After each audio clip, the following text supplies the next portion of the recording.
Good morning. Last આપણે torque શું છે એના વિશે બેઝિક ચર્ચા કરી ગયા, જેને આપણે બળની ચાક માત્રા કહીએ છીએ અથવા ઇંગ્લિશમાં મોમેન્ટ ઓફ ફોર્સ કહીએ છીએ. જે પ્રમાણે જોઈએ કે ભાઈ એનો જે સંજ્ઞા છે એ ટો, બરાબર. તો એ અહીંયા આપણે રિપ્રેઝેન્ટ કરેલી છે. તો ટો એની સંજ્ઞા છે. હવે આપણે અહીંયા સ્ટેપ બાય સ્ટેપ જઈએ છીએ. પહેલાં આપણે એક કણ પર લાગતા ટોર્કની ચર્ચા કરીએ છીએ અને એના ઉપરથી કણોનું તંત્ર અથવા દ્રઢ પદાર્થ એના માટે આપણે એ જ ચર્ચા લાગુ પાડી શકીએ. અહીંયા એક સાથે આપણે બે થિયરી સમજવા પ્રયત્ન કરીએ છીએ, પણ પહેલાં કણ પર લાગતું ટોર્ક સમજીને તરત જ એના જેવી જ સેમ થિયરી આપણે જોડે જોડે ચર્ચા કરી નાખીએ છીએ, જેથી કરીને તમને બંને થિયરીની સામ્યતા ક્લિયર આઈડિયા આવી જાય. અહીંયા આપણને એક ડાયાગ્રામ આપેલો છે. ત્યાં તમે જુઓ છો કે એક્સ વાય ઝેડ 3 એક્સિસ બતાવેલી છે.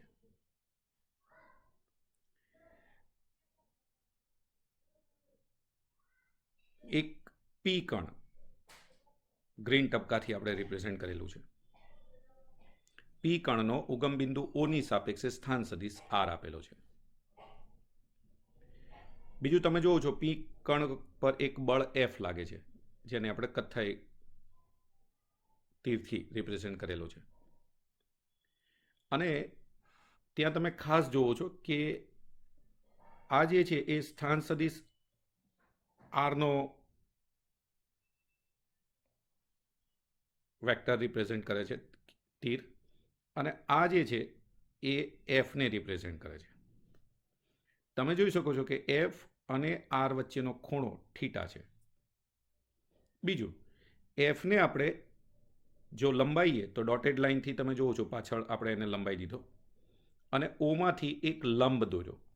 ઓ એન એ એફની કાર્યરેખા પરનો લંબ છે. હવે અહીંયા ઓ એનની વેલ્યુ કેટલી, ચલો આપણે પહેલાં એકવાર જોઈ લઈએ કે તો અહીંયા તમે જોઈએ છે કે ત્રિકોણ ઓ એન પી કાટકોણ ત્રિકોણ છે. ક્લિયર? તો જો કાટકોણ ત્રિકોણ હોય તો એમાં આપણને ખબર છે કે થીટા જો આપેલો હોય કોઈ પણ, તો આપણે સાઇન થીટા અને કોસ થીટા શોધી શકીએ. તો અહીંયા સાઇન થીટા કેટલો થાય? તો સાઇન થીટા બરાબર સાબા ઓ એન અપોન ઓપી. તો ઓ એનનું મૂલ્ય કેટલું થશે? OP sine theta. હવે આપણે જાણીએ છીએ કે સર ઓપી બરાબર તો આર છે, એટલે મારે લખવું જ શું લખાય? R sine theta. મતલબ કે આ જે વેલ્યુ છે એ કેટલી હશે? આર સાઇન થીટા જેટલી. ચલો ક્લિયર? તો તમારી પાસે ઓ એનની વેલ્યુ આવી ગઈ. ચલો આકૃતિ આઈ થિંક બધા ક્લિયર સમજી ગયા. યાદ રાખજો, આકૃતિ સમજી ગયા ને તો થિયરીની અંદર કંઈ જ નથી. કેમ? કારણ કે આકૃતિમાં જે રિપ્રેઝેન્ટ કર્યું છે પહેલાં એને રિપ્રેઝેન્ટ કરવાનું છે અને સીધી વ્યાખ્યા જ આપવાની છે. ઓકે, લખાણ પણ હું અહીંયા મૂકી દઉં છું, એટલે લખાણ પણ મેં જેવું કર્યું છે એ જ રીતે રિપ્રેઝેન્ટ કરવાનું છે. તો હવે આપણે અહીંયા પોઈન્ટ્સ સ્ટેપ બાય સ્ટેપ જઈએ. તો જે પ્રમાણે હું બોલી ગયો એ પ્રમાણે કે આપણને આકૃતિમાં એક કણ પીને દર્શાવેલ છે. આ કણ કોઈ દ્રઢ પદાર્થનો હોઈ શકે અથવા ન પણ હોઈ શકે. કણ પીનો જે પ્રમાણે આપણે જોયું કે ઉગમ બિંદુ ઓની સાપેક્ષે સ્થાન સદિશ કેટલો લીધો આપણે? આર. તો એનો સ્થાન સદિશ આર છે. કણ પી પર લાગતું પરિણામી બળ કેટલું છે? એફ છે. ચલો પછી જે પ્રમાણે આકૃતિમાં જોયું કે સ્થાન સદિશ આર અને બળ એફ એની વચ્ચેનો ખૂણો કેટલો છે? થીટા. હવે ટોર્કની સીધી વ્યાખ્યા. ટોર્ક યાદ રાખજો, ટોર્ક એ હંમેશા ઉગમ બિંદુ પર અથવા સંદર્ભ બિંદુ પર આધારિત એની રજૂઆત કરી શકાય. મતલબ કે જો તમે સંદર્ભ બિંદુનો ઉલ્લેખ નથી કરતા તો ટોર્કની વ્યાખ્યા ખોટી. તો અહીંયા જો હું જે પ્રમાણે વ્યાખ્યા લખું છું એવી જ લખાવી જોઈએ. ઉગમ બિંદુ ઓની સાપેક્ષ કણ પીમાં ઉદ્ભવતું ટોર્ક નીચે મુજબ વ્યાખ્યાયિત કરી શકાય. ટોર્ક બરાબર R cross F. Torque number 1 સદિશ રાશિ છે. ટોર્કની દિશા યાદ રાખજો, એ આર અને એફનો સદિશ ગુણાકાર છે. અને આપણે આગળ પણ સ્ટડી કરી ગયેલા છીએ કે બે સદિશનો સદિશ ગુણાકાર જો આપણે શોધીએ તો તેની દિશા હંમેશા બંને સદિશને લંબ હોય. મતલબ અહીંયા હું એવું કહી શકું કે ટોર્ક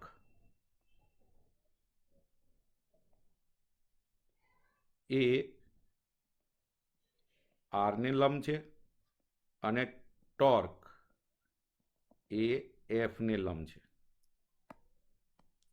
મતલબ કે બંનેને પરસ્પર લંબ હોય. અને એટલે જ તમે જો અહીંયા ડાયાગ્રામમાં જુઓ તો મેં જે ટોર્ક અહીંયા રિપ્રેઝેન્ટ કરેલું છે, તો અહીંયા તમે જોઈ શકો છો, ખાસ સર અહીંયા આપણે ટોર્કને રિપ્રેઝેન્ટ કર્યું. તો આ જે ટોર્ક છે એની દિશા તમે જુઓ તો મેં આરને કેવી બતાવી છે? લંબ. ઓકે, અહીંયા ત્રિપરિમાણમાં એને રજૂ કરવું શક્ય નથી. બાકી આમ જોવા જઈએ તો આર અને એફથી બનતા સમતલને કેવું હોય? લંબ હોય. આમ બહુ ભાષામાં કહીએ તો તમે જે સ્ક્રીન જોવો છો, સ્ક્રીનને લંબ બહાર તરફ અથવા અંદર તરફ ટોર્કની દિશા હોઈ શકે. ચલો, તો ટોર્ક બરાબર આર ક્રોસ એફ, જે આરને અને એફને બંનેને લંબ હશે. ટોર્કની દિશા જમણા હાથના સ્ક્રૂના નિયમની મદદથી શોધી શકાય છે. મતલબ કે જમણા હાથના સ્ક્રૂનો નિયમ જો કોઈને યાદ ના હોય તો ફરીથી યાદ રાખવાનું કે આપણે આર અને એફ જેમ અહીંયા આપણે દોરેલા છે, અહીંયા તમારી પાસે આર પણ છે અને એફ પણ છે. હવે તમારે સ્ક્રૂને પોઈન્ટ પી, જ્યાં બંનેનું છેદન બિંદુ છે, ત્યાં મૂકવાનો અને સ્ક્રૂને આર ક્રોસ એફ છે એટલે આરથી કઈ બાજુ ઘુમાવવાનો? એફ તરફ. હવે ધારો કે આને આપણે આમ ઘુમાઈએ એટલે કઈ દિશા કહેવાય? તો આપણે જોઈએ છીએ સર, આપણે આને વિષમઘડી દિશામાં ઘુમાઈએ છીએ. જો વિષમઘડી દિશામાં ઘુમાઈએ તો ટોર્ક એટલે કે સ્ક્રૂ ક્યાં આવે? બહાર તરફ. અને જો સ્ક્રૂ બહાર તરફ આવે તો ટોર્કની દિશા ક્યાં હોય? પાનાને લંબ બહાર તરફ. પાનાને લંબ મતલબ જે સમતલ બન્યું એ સમતલને લંબ બહાર તરફ. તો આ થઈ ગયો જમણા હાથના સ્ક્રૂનો નિયમ. જો યાદ નથી તો આપણે આ રીતે એને યાદ રાખવાનું છે. ચલો હવે ટોર્કના મૂલ્યની વાત કરીએ. તો આપણે જાણીએ છીએ sir, માનાંકમાં R cross F A ટોર્કનું મૂલ્ય કહેવાય. હું એને માનાંકમાં ટોર્ક લખું અથવા ખાલી ટોર્ક લખું તો પણ ચાલે. બંને વસ્તુ એક જ રિપ્રેઝેન્ટ કરે છે. ચલો, આર ક્રોસ એફની વેલ્યુ કેટલી થાય? R F sine theta.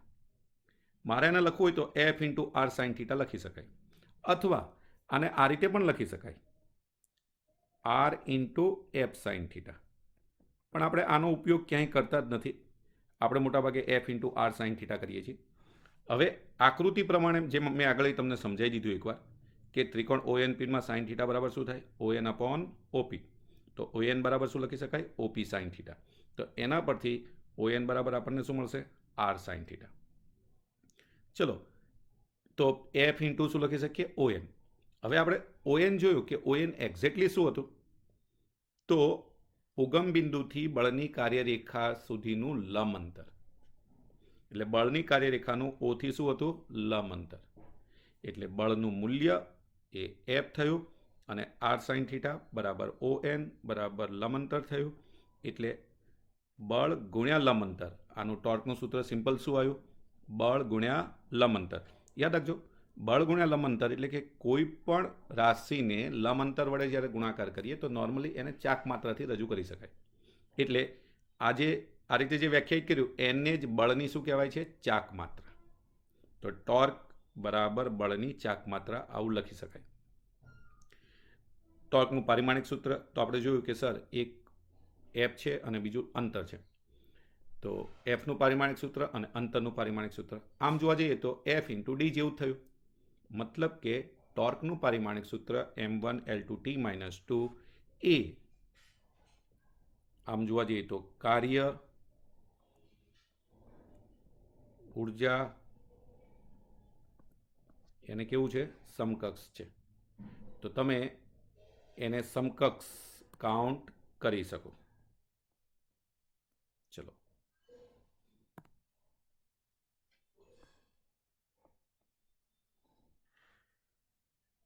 હવે આપણે અહીંયા આપણી પાસે જનરલ સૂત્ર આવ્યું આર એફ સાઇન થીટા, જ્યારે મૂલ્યની વાત આવે ત્યારે. જો R0 હોય તો ટોર્ક 0 થાય. એફ 0 હોય તો પણ ટોર્ક 0 થાય. સાઇન થીટા 0 હોય એટલે કે થીટાનું મૂલ્ય 0 હોય, કેમ કે થીટાનું મૂલ્ય જ્યારે 0 કે 180 હોય તો એ કેસ ઉપર હંમેશા સાઇન થીટા 0 થાય. એટલે આપણે અહીંયા આવું કન્ડિશન મૂકી શકીએ કે જો આર બરાબર 0 તો ટોર્ક 0, એફ બરાબર 0 તો પણ ટોર્ક 0, અથવા થીટા બરાબર 0 અથવા 180 તો સાઇન થીટા 0 થાય, અને સાઇન થીટા 0 તો પણ ટોર્ક 0. હવે આપણે કહીએ સર થીટા બરાબર 0 અથવા 180નો મતલબ શું થાય? જો આર અને એફ પરસ્પર સમાંતર હોય અથવા આર અને એફ પરસ્પર પ્રતિ સમાંતર હોય તો આ બંને કેસમાં ટોર્કનું મૂલ્ય 0 મળે. ચલો ઓકે, આ થઈ ગઈ ટોર્કની રજૂઆત. હવે આના જેવી જ થિયરી, કોઈ ફર્ક નહીં, સેમ થિયરી, કણ પરનું કોણીય વેગમાન. તમે અહીંયા જોશો ને તો બંને ડાયાગ્રામમાં કોઈ ડિફરન્સ નહીં દેખાય તમને. આમ જોવા જઈએ મેં એના એ ડાયાગ્રામ મૂકેલો છે, બેઠો ડાયાગ્રામ છે, ખાલી રાશિઓ બદલી. જેમ કે અહીંયા એફ હતું તો જ્યારે કોણીય વેગમાન આવે ત્યારે એની જોડે રેખીય વેગમાનની ઇફેક્ટ આવે, એટલે આપણે વેગ વીની કણ પી પર લાગતા વેગની દિશાને આપણે અહીંયા રિપ્રેઝેન્ટ કરીએ. અને આપણને ખબર છે કે સર વેગની દિશાને રેખીય વેગમાનની દિશા બંને કેવી હોય? સર સમાન જ હોય. એટલે પી બરાબર એમવી આપણે એને રિપ્રેઝેન્ટ કરી દીધું. પછી આપણે ડોટેડ લાઇનથી કોને રજૂ કર્યું? તો રેખીય વેગમાનની કાર્યરેખા. ઓ એન શું છે પાછું? તો ઉગમ બિંદુથી રેખીય વેગમાનની કાર્યરેખાનું લંબ અંતર. થીટા શું છે? પી અને આર વચ્ચેનો ખૂણો. અને અહીંયા જેમ ટોર્કને રિપ્રેઝેન્ટ કર્યું હતું તો અહીંયા આપણને ખબર છે કે તો અહીંયા શું મળશે આપણને? તો અહીં ક્લિયર છે કે એલ મળશે. જે કોણીય વેગમાન હોય એને સ્મોલ એલથી રજૂ કરશું, કણ પરનું છે એને, તો આ એલ થયો. અને ત્યાં પણ તમે જોઈ શકો કે આ લંબની રિપ્રેઝેન્ટેશન કરી. ડાયાગ્રામ બંને એકના એક જ મેં ડ્રો કર્યા છે, બુકમાં ખબર નહીં એમણે ચેન્જ કર્યા છે કે નહીં, પણ આપણે ખોટું કન્ફ્યુઝન શું કામ કરવું? જો એક જ થિયરીમાં બીજી થિયરી સ્ટડી થઈ જતી હોય તો આપણે કમ્પલસરી એક જ થિયરી તૈયાર કરવાની, એમાં તમે શું ફેરફાર કરો છો એ જ ખાલી જોવાના. હવે જો આમાં અહીંયા બળ યુઝ કર્યું હતું એફ, અને અહીંયા આપણે પી બરાબર એમવી યુઝ કર્યું. મતલબ એક રાશિની આપણે અહીંયા ચર્ચા વધારાની કરવી પડી, કઈ? એમ હોવો જોઈએ. ચલો કમ્પ્લીટ. તો જુઓ મેં અહીંયા ઇવન બંને બાજુની થિયરી જે લખેલી છે એની એ જ છે, એ જ શબ્દોમાં લખેલી છે. જેમ અહીંયા મેં આપ્યું હતું કે આકૃતિમાં એક કણ પીને દર્શાવેલ છે, તો ત્યાં મેં ખાલી ચેન્જ કર્યો. શું આવ્યો? એમ દળવાળો કણ. તો તમે જો અહીંયા મેં બ્લુ લાઇનથી જે મેં હાઇલાઇટર કર્યું છે એટલો ચેન્જ કરેલો છે. તો અહીંયા આપણો પહેલો પોઈન્ટ આવ્યો, આકૃતિમાં એમ દળનો એક કણ પીને દર્શાવેલ છે. આ કણ એ કોઈ દ્રઢ પદાર્થનો હોઈ શકે છે. બીજું સ્ટેપ એનું એ જ છે, કણ પીનો ઉગમ બિંદુ ઓની સાપેક્ષે સ્થાન સદિશ કેટલો લીધો આપણે? આર. હા, ત્રીજો પોઈન્ટ અહીંયા કયો આવશે વધારાનો, જેમાં ચેન્જ કરવાનો છે? પેલામાં બળ હતું તો આમાં શું આવશે? વેગ. કણ પીનો વેગ વી છે, આથી વેગમાન પી છે.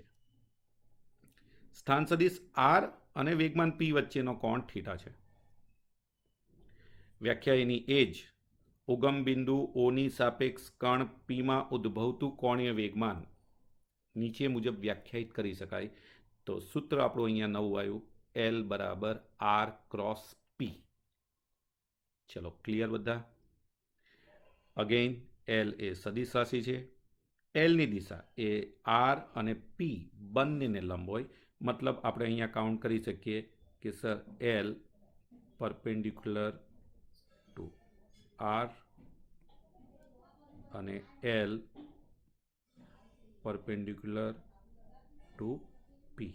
ચલો, તો એલ એ સદિશ રાશિ છે, એલની દિશા આર અને પીને લંબ છે. બીજું, એલની દિશા જાણવા માટે આપણે કયા નિયમનો યુઝ કરી શકીએ? જમણા હાથના સ્ક્રૂના નિયમનો ઉપયોગ કરી શકીએ. તો જમણા હાથના સ્ક્રૂના નિયમની મદદથી આપણે એને શોધી શકીએ છીએ. એલનું મૂલ્ય માનાંકમાં એલ બરાબર આર ક્રોસ પી માનાંકમાં R cross P RP sine theta. ફરીથી જેમ પેલામાં કર્યું તેમ અહીંયા આપણે શું લખ્યું P into R sine theta. Again R sine theta બરાબર શું છે લંબ અંતર ઓ એન, એટલે ટોર્ક બરાબર પી ક્રોસ ઓ એન રેખીય વેગમાનનું મૂલ્ય ઇન્ટુ રેખીય વેગમાનની કાર્યરેખાનું ઓ થી લંબ અંતર, જેને કહેવાય છે રેખીય વેગમાનની ચાકમાત. એલનું પારિમાણિક સૂત્ર તો ક્લિયર છે કે અહીંયા વેગમાન ગુણ્યા અંતર છે, એટલે m1 l2 t-1. ફરીથી અહીંયા પણ જો r બરાબર 0 હોય તો સોરી અહીંયા આપણે એલને રિપ્રેઝેન્ટ કરવાનો છે. ચલો r બરાબર 0 હોય તો l 0 થશે, p બરાબર 0 હોય તો હા ક્લિયર છે કે l 0 થશે. હવે p બરાબર 0નું થવું એનો મતલબ શું થયો, એટલે અહીંયા આપણે આર પી કે થીટા. હવે યાદ રાખજો જ્યારે એમ કહું છું કે p બરાબર 0 તો p બરાબર 0નો મતલબ એક્ઝેક્ટલી શું થાય, તો આપણે જાણીએ છીએ કે p બરાબર 0 એટલે mv બરાબર 0,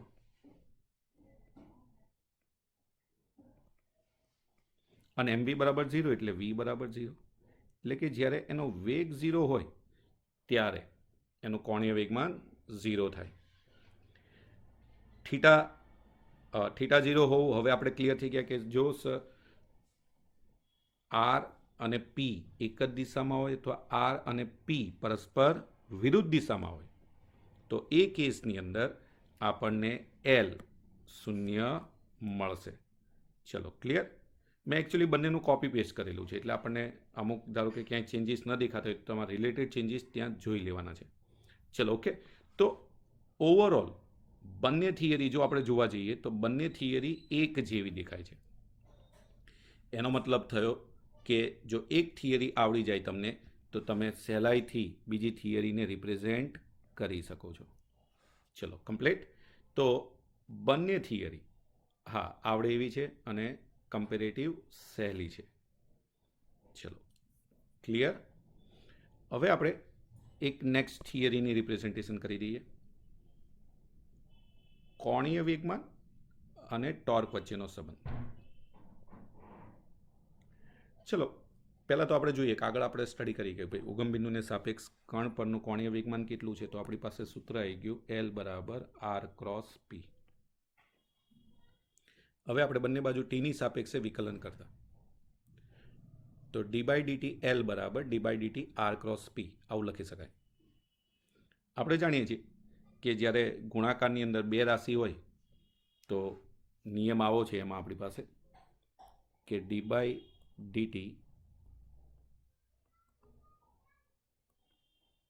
એક્સ વાય તો એક્સ અચળ વાયનું વિકલન પ્લસ વાય અચળ એક્સનું વિકલન. આ આપણી પાસે ગુણાકારનો નિયમ છે. અહીંયા પણ તમે જુઓ છો કે સર આર અને પી બંને ગુણકમાં છે. હવે બંને ગુણકમાં છે એટલે આપણે એક અચળ અને બીજાનું વિકલન પ્લસ બીજું અચળ પહેલાંનું વિકલન આવું કરી શકીએ. બીજો પોઈન્ટ આપણે એ ધ્યાનમાં રાખવાનો છે કે અહીંયા ક્રોસ ગુણાકાર છે. ક્રોસ ગુણાકારનો મતલબ એવો થાય કે સ્થાન ઉપર તે આધારિત છે એટલે એનું સ્થાન બદલી ન શકાય, મતલબ જે સ્થાને છે ત્યાં જ એનું વિકલન કરવાનું. ફોર એક્ઝામ્પલ આપણે આરને અચળ લીધો, ક્રોસ ડીપી બાય ડીટી મતલબ પીનું ટીની સાપેક્ષે વિકલન થઈ ગયું, પ્લસ હવે પી અચળ પણ પી કયા સ્થાને છે, બીજા સ્થાને, તો એને બીજા સ્થાને જ રહેવા દો, અને ડીઆર બાય ડીટી એ પહેલા સ્થાને છે તો એનું વિકલન પણ પ્રથમ સ્થાને મૂકો, એટલે આપણને આવું મળશે R cross D P by D T plus D R by D T cross P. ચલો ડીપી બાય ડીટી બરાબર શું છે એફ, એ આપણે જાણીએ છીએ કે ન્યૂટનનો બીજો નિયમ, અને ડીઆર બાય ડીટી બરાબર શું છે તો વેગ એટલે વી ક્રોસ પી. હવે આપણે જાણીએ છીએ કે જો વી એટલે મેં અહીંયા સાઈડમાં પોઈન્ટ મૂકી દીધો છે ડીપી બાય ડીટી બરાબર એફ અને ડીઆર બાય ડીટી બરાબર વી.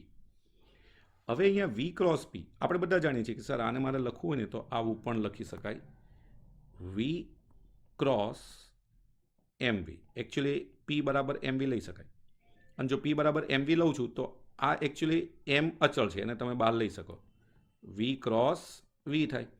બે સમાન સદિશ છે, સમાન સદિશનો ક્રોસ ગુણાકાર હંમેશા શું થાય? શૂન્ય. એટલે કે વી ક્રોસ પી બરાબર વીપી સાઇન 0 બરાબર શું થઈ જાય? 0. કેમ કે વી અને પી પરસ્પર કેવા છે? સમાંતર.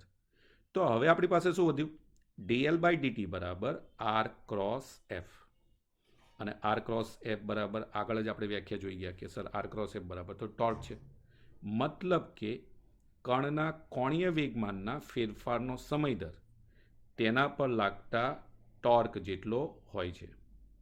તમે જોઈ શકો કે આ જે સમીકરણ આપણને મળ્યું એ સમીકરણ રેખીય ગતિની જ્યારે વાત થતી ત્યારે ડીપી બાય ડીટી બરાબર એફને સમતુલ્ય છે. એટલે કે જેમ રેખીય વેગમાન, જેમ આપણે કહીએ કે રેખીય ગતિની અંદર જ્યારે વેગમાનની વાત આવે છે, રેખીય વેગમાનની, તો એને સમતુલ્ય રાશિ અહીંયા કોણ છે? કોણીય વેગમાન. તો આપણે આ પોઈન્ટને પણ યાદ રાખવાનું કે રેખીય વેગમાન ને સમતુલ્ય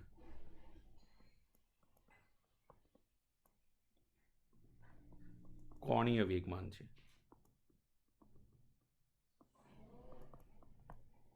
જેમ ટોર્કને સમતુલ્ય એફ છે અથવા એફને સમતુલ્ય ટોર્ક છે. કેમ કે એક ગતિમાંથી આપણે બીજી ગતિમાં જ્યારે ટ્રાન્સફર થઈએ તો આપણને રિલેટેડ રાશિ વિશે ક્લિયરિટી હોવી જોઈએ. ચલો, તો આમાં બધા એકદમ ક્લિયર થઈ ગયા હશે. હવે આપણે એક કણોના તંત્ર માટે કોણીય વેગમાન અને ટોર્કની વાત કરીએ. તો ધારો કે આપણી પાસે n કણોનું બનેલું તંત્ર છે. હવે ધારો કે n કણોનું બનેલું તંત્ર હોય તો આપણને ખબર છે કે સર દરેકે દરેક કણને પોતાનો વેગ હશે, દરેકે દરેકને પોતાનું દળ હશે.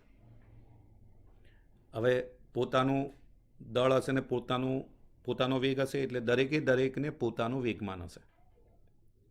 અને જો દરેકને પોતાનું વેગમાન હશે તો દરેક પાસે પોતાનું કોણીય વેગમાન પણ હશે. કેમ? કારણ કે એનો સ્થાન સદિશ પણ હશે.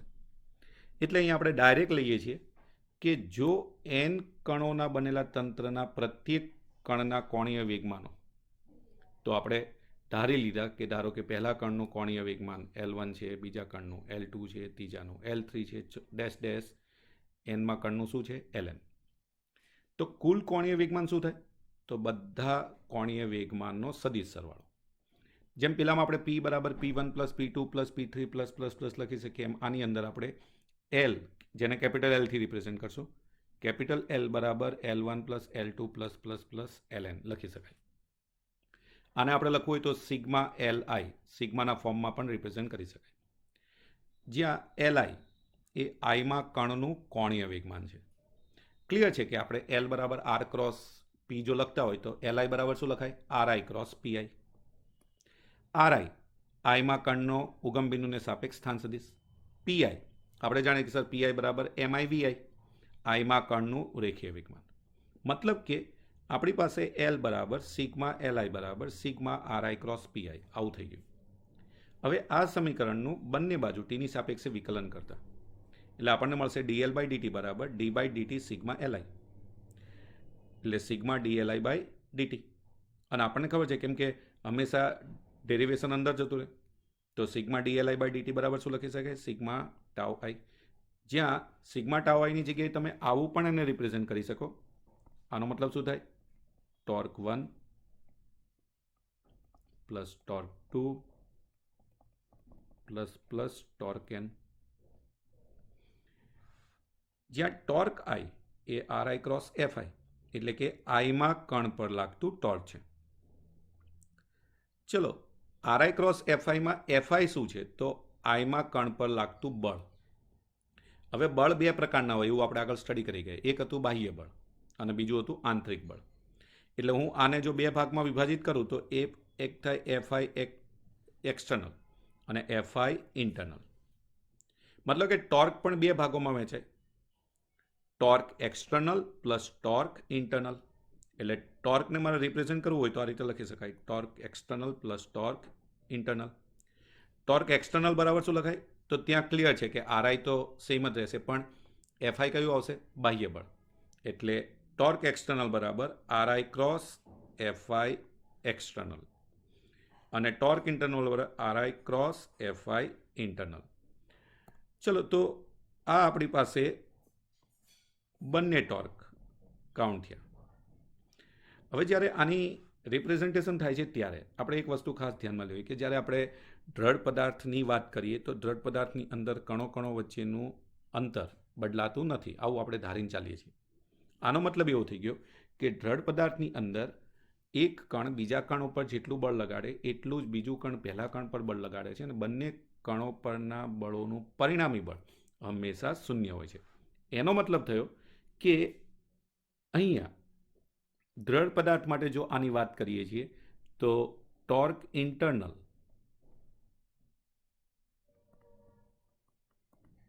બરાબર 0 હોય, કારણ એફ ઇન્ટરનલ શું હોય? 0. આંતરિક બળનું પરિણામી બળ હંમેશા શૂન્ય હોય. એટલે આની અંદર ટોર્ક ઇન્ટરનલ 0 થઈ જાય. અને જો ટોર્ક ઇન્ટરનલ 0 થઈ જાય તો આપણું સ્વરૂપ હવે આવું બની જાય, dl/dt બરાબર સિગ્મા ટો બરાબર ટો એક્સટર્નલ. તો આ ફોર્મ તમે આ રીતે રિપ્રેઝેન્ટ કરી શકો. તો તમે અહીંયા જે ટોર્ક આપણને મળશે એ ટોર્ક કયું હશે? બાહ્ય ટોર્ક. તો આ પણ આપણો રેખીય વેગમાનની અંદર ન્યૂટનનો જે બીજો નિયમ છે એ બીજો જ નિયમ અહીંયા કણોના તંત્ર માટે પણ લાગુ પાડી શકાય. તો આ ઇનડાયરેક્ટલી ન્યૂટનના બીજા નિયમની રજૂઆત જ કહેવાય.